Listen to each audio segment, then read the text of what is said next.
The destruction of the current video game landscape is imminent, with even prominent Eastern developers falling prey to Western influences in the gaming culture, like in this instance, Capcom. Welcome back to Words of Paradise. I'm your host, Leon Idle, and we're going to get into this tweet by the Capcom localization team talking about what is localization, as if we don't already know what localization is and what it has been for the last 30, 40, 50 years, however long it's truly been a thing. However, what it once was is very different than what it is now, which is a tool for political and social ideology to infect the video games that you've been playing for God knows how many years. So before we get into this, go ahead and hit that subscribe button. I'm a nerdy news channel. I bring you nerdy news nearly every day, and with the ongoing Gamergate 2 situation, Capcom putting out a tweet like this, and yes, the Capcom localization team, it does have the blue check mark. This is not a joke or a hoax account or anything to that effect. This is the legitimate European Capcom localization team Twitter account, or X account, my apologies. I think this, it goes to kind of confirm anything and everything that we've been stating about the state of modern gaming. So it has to say,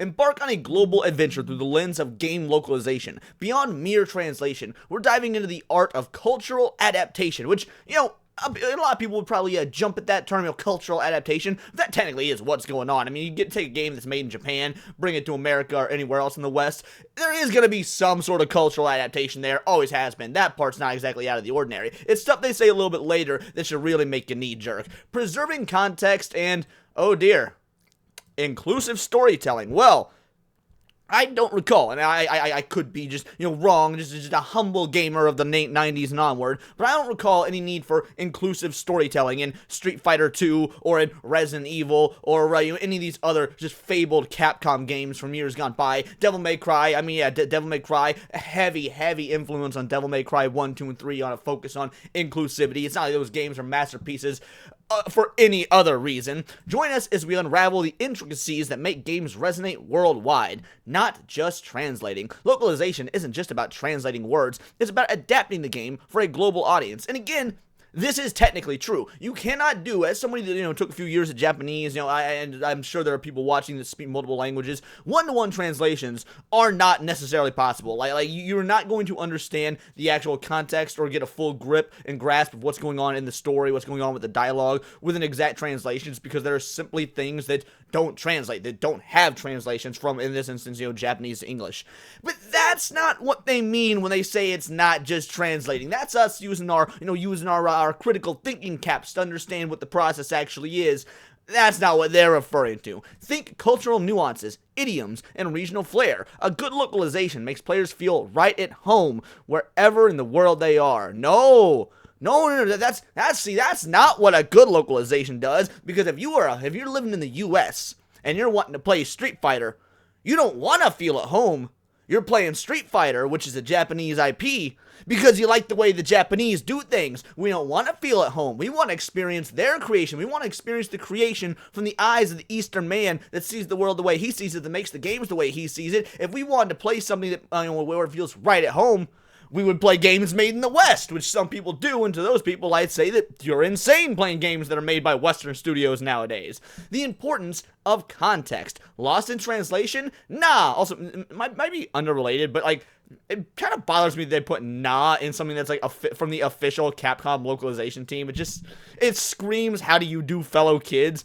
Preserving the vibe is key. Also, using words like vibe. If you're a TikToker or something, okay, sure, fair enough. But just imagine opening up Nintendo Power or Game Informer in, the mid-2000s. Would you hear professional outlets like that say something along the lines of, so the vibe of this game is, I just want to say that Resident Evil 5 has a certain aura to it, I don't know, maybe I'm just being picky here, but I can't stand the use of TikTok lingo in, posts by official localization teams that we're supposed to take seriously. Jokes, references, and even gameplay elements might need a little cultural remix. Why gameplay elements? Why is, pressing X to jump a cultural element that would need, a remix? What do you mean? Gameplay elements might need a cultural remix. Is there something inherently wrong about certain aspects of gameplay? Now, I get there, like, as we were talking about with Grums last night on Saturday Night Hypnosis, like, okay, in China or in so-and-so country, maybe they don't allow this much blood or this much gore, or it has to be changed to a different color. And in that instance, I get it, but those are more aesthetics than actual gameplay. So what gameplay element would need to be changed for cultural remix? I would actually, maybe there is some truth to this, but I would like to be enlightened on it. It's important to find that sweet spot to make sure players get the intended experience without feeling like something got lost in the process. Interesting. The intended experience. Now, I'm pretty sure the intended experience is whatever comes out of the minds of the original creators, the ones that are putting out the video games we love so dearly. So when you say give us the original experience, that would mean change, not the intended experience would mean change nothing. Again, if you need to change the dialogue slightly just to adhere to translation and localization processes, the real version of localization, not this modern day ideological crap, I completely understand that. But everything else should remain exactly the same. If I were to pick up this game in America, then go to Brazil, and then go to Japan, and play all 3 games, it should be the exact same game, no matter where I'm going. Like, there's nothing that needs to be done from one country to another, again, minus, like, legal things, like you can't show decapitations in certain countries or whatever, and those make sense.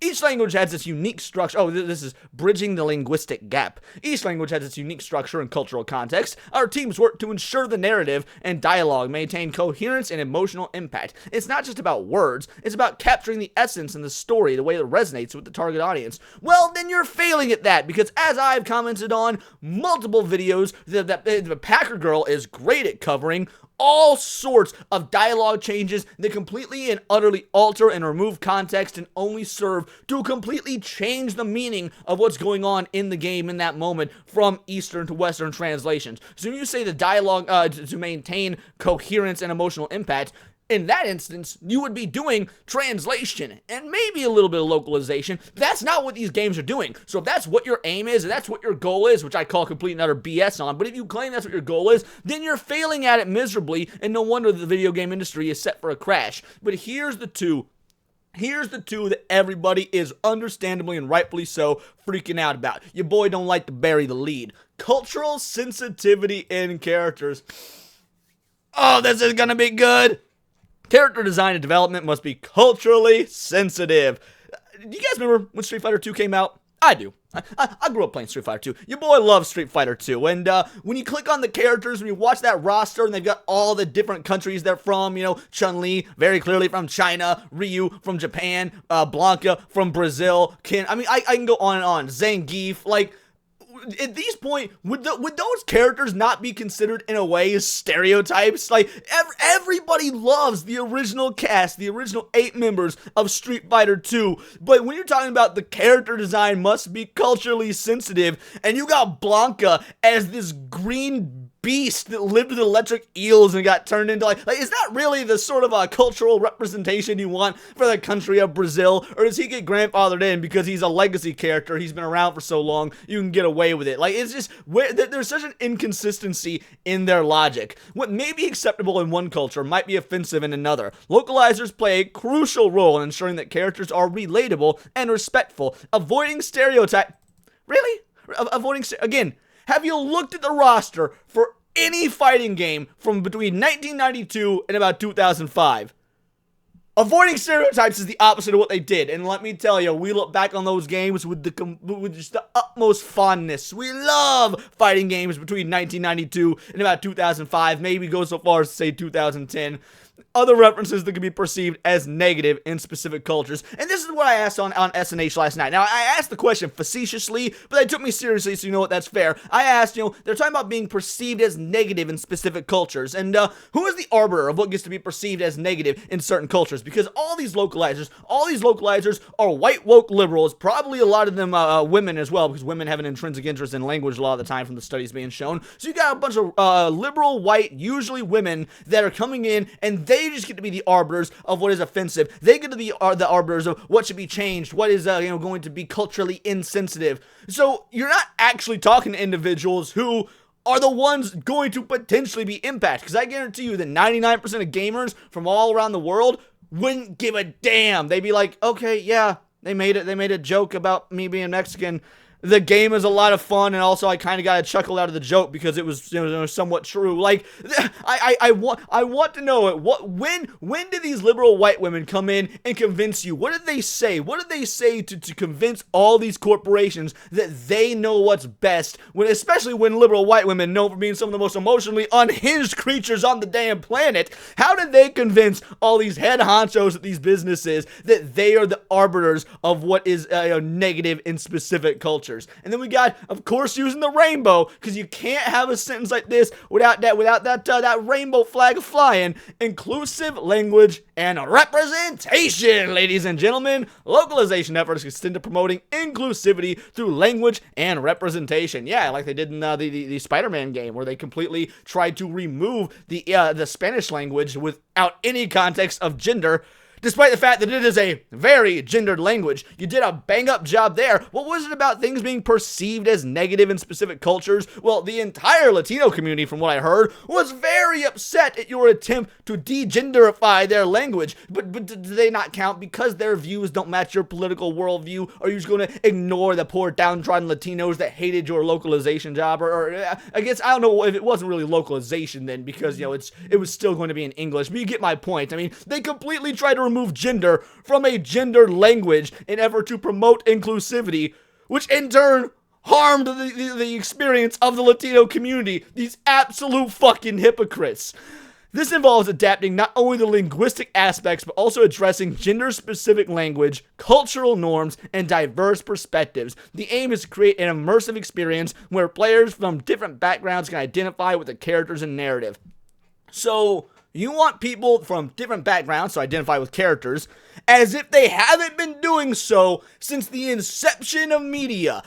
Again, I know we harp on this all the time, and it's like saying the same things over and over, but it just makes you wonder, do these dudes not go back? They look at how lauded and loved and applauded their old games are, especially when we had that survey that came out recently saying that something like 60% of gamers are playing games from 2016 or earlier, so they're playing games that are effectively almost a decade old or older. And I can speak to this. What's your boy been running through and playing? I've been playing the old Fallout games. I've been playing the OG Resident Evil games. What else have I been playing? Like, I've been playing the OG Spyro games. Like, most of my video gaming that has been happening recently has been replaying old stuff as opposed to buying new games. So I fit 100% in with that study that recently came out. So when you've got these corporations that created these long-lasting games, these games that will have infinite longevity to them as long as the discs aren't degraded, as long as the downloads never go away, things like that, and then they need to ask themselves, why are people going back to this instead of the slop we're putting out now? Maybe because, we're actually all emotionally intelligent enough to realize that we could identify with these characters and these stories and these motifs and these ideas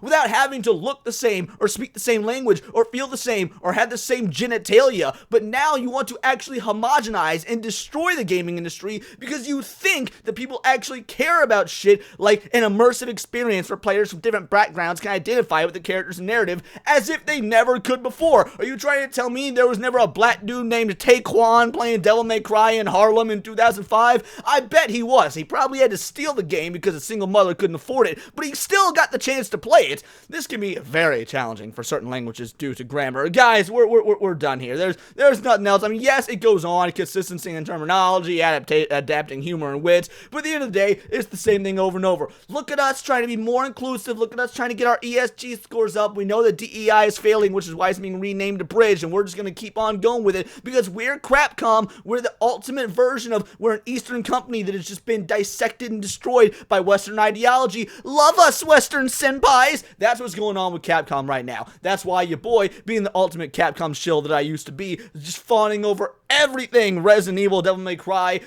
Super Ghouls and Ghosts. Didn't matter. If it was Capcom, it was good. That was my mentality. And then this keeps happening, and they get harder and harder to defend. Capcom has always been an ebb and flow sort of company, you got a roller coaster. Some things they do are good, some things they do are bad, and at this point, it's just all bad. There's nothing redeeming. There's nothing good. There's nothing about how amazing people think the Street Fighter 6 is, or the new Resident Evil remakes are. I don't care how much you enjoy those games as games. They play well as games. alright, sure, they may have made objectively good games, but they're going to start taking the money that was funneled into them through those objectively good games and use it for cultural degradation of the industry going forward that wasn't really worth it. Let me know in the comments down below, or let me know on X, where you can find me at Bolt the Word. And please do subscribe. I'm a nerdy news channel. I bring you nerdy news every day. Not always about the video game industry. In fact, I've got a Fallout review coming out within the next day or two. It's gonna be pretty great, so I would love you guys to join us for that. But either way, the video game stuff is very much a hot button topic right now, so hit that subscribe button. Check me out on Instagram at wordsofparadise_Leon, and become a member for $4.99 a month. You can join the ever-growing army of the Vital Idols. We are over 60 members strong at this point, and on the Discord, you get to choose what articles I cover on a day-to-day basis, pick videos for me to refer to react to on my live streams, as well as just engage with a bustling community that loves to see games and nerd culture in general be saved and get rid of this communist ideology that we see so prevalent